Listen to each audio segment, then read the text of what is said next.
Hai guys, kembali lagi di channel aku, Zeline Queenzha, dan nama aku Elis.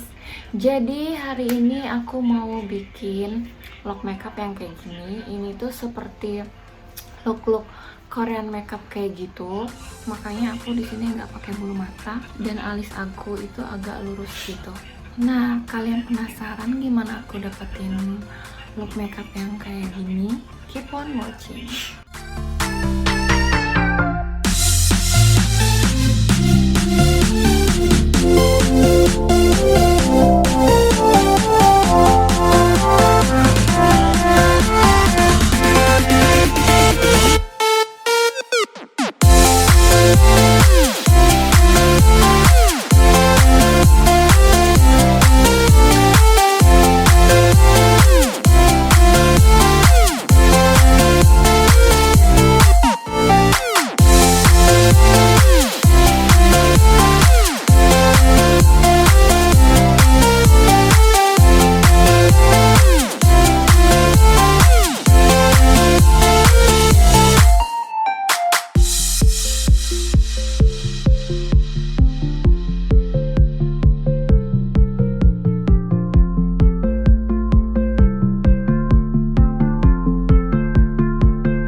guys, jadi itu dia tadi step by step gimana caranya aku dapetin look makeup yang seperti ini.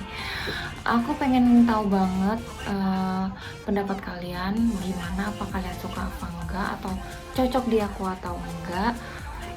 Komen di bawah ya. Dan kalau kalian suka dengan video ini, kalian bisa like. Dan kalau kalian suka dengan makeup aku, kalian bisa subscribe. Comment in below kalau kalian mau request aku untuk makeup apalagi buat wisuda atau apa. Kalau kalian mau, kalian bisa request di bawah. Oke guys, jadi segitu aja dulu video dari aku hari ini. And see you on my next video. Bye bye.